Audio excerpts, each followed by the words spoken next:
Hi, I'm Anne Marie Oman, and I am a poet and a writer, and I am joining a couple of other poets here at the library to share some poems that I've been writing during this troubled time. I feel immensely for the suffering of people who are either quarantined in a way that makes it impossible for them to associate with others, or are ill, or like our first responders are so exhausted. And so I started writing these. These are not great literature. They're very much in the moment. Normally I let poems perk for a long time before I make them public. But in this case, I'm writing quickly, using all my skills very quickly, and not going for immense depth, but more for a message that we can all relate to. And so I'm hoping that will ring true for you. I'm going to read 3 of these poems that are on my website. They're under my blog, under the tab on life, and they are about being in this time. And the first one, of course, is about touch, and it's called Quarantine's Touch.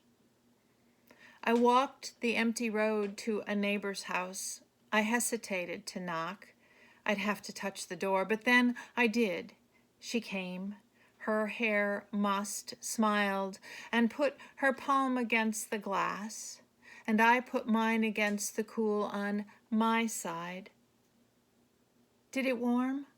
I'm not sure. And I asked what she needed, and she said she was good, doing fine, though her eyes were red, and like I said, her hair was not combed, nor was mine, so what's the deal? Then she said she was isolating herself because she'd taught straight to the end, had been in her students' presence all the way until they had left her room to board their planes. And I nodded, asked if I could bring her wood for her stove. She smiled. Yes, that would be good. And kindling if I had extra. I did. And as I turned away, I saw our warming print, the glass impressed with mist condensed, the wrinkled ring where calluses had rested, and too, the see-through hollow at the center where our palms had faced each other's but had not flattened against that border. There, no smudge of touch.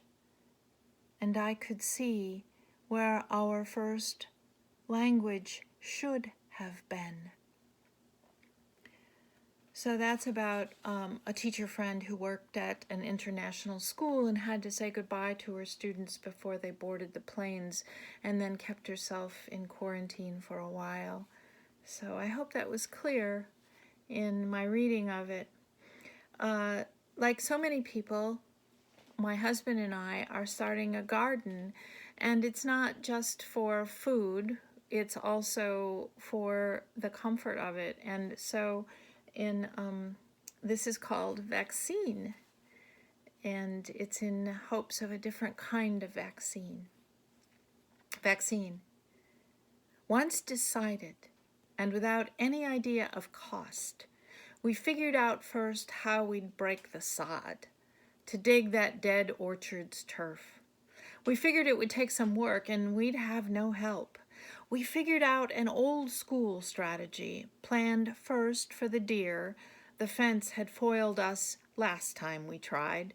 Now, a protective picket pocked with posts every 8 feet, heavy mesh of wire, a gate, and buried trickle hose with buckets standing at attention on the north, then troweling the roots and building beds. We could even add compost left from years' abandonment, a rotted pile never used, manure, some organic dirt, topsoil from our woods. Is it this that led us out of viral funk? Just the idea of an attempt has, for 3 days, kept at bay the mind's disease, that noise. A garden is not much, but it changes the way the light comes on. or maybe it's the spring. There is that.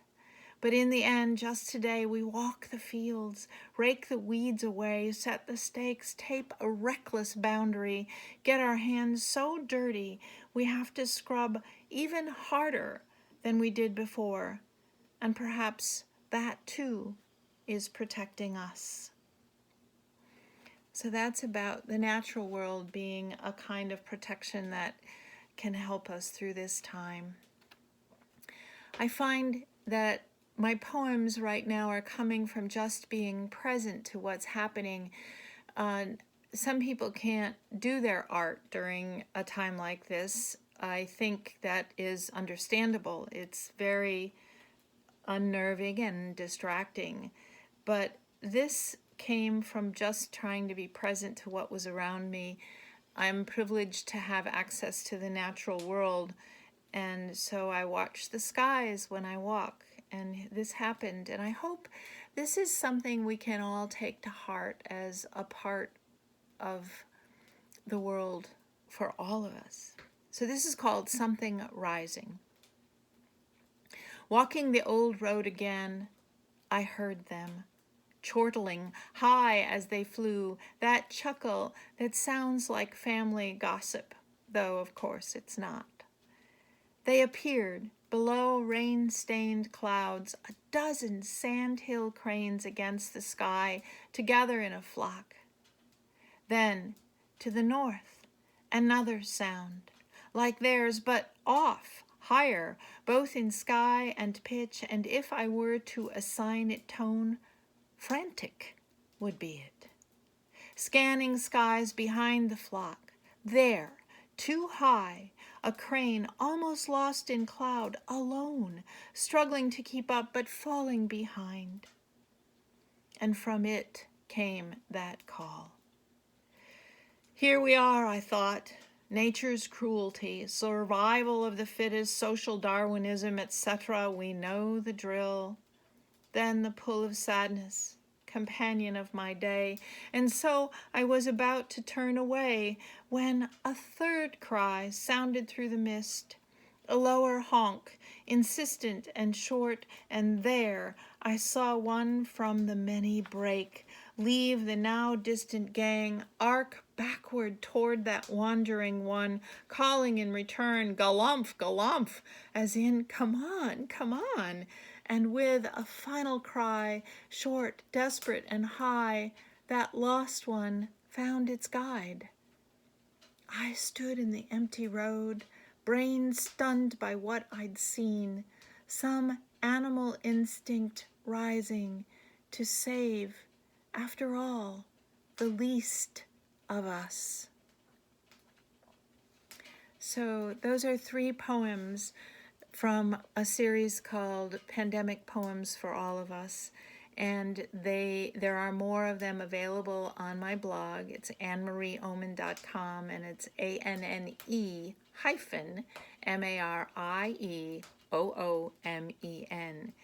And it's in the blog under On Life. And so I, as a final note, want to encourage all of us to try and record what we're experiencing now, so that when we come out the other side, we can remember the things we need to take with us, the good things that we learned and the hard things that we know.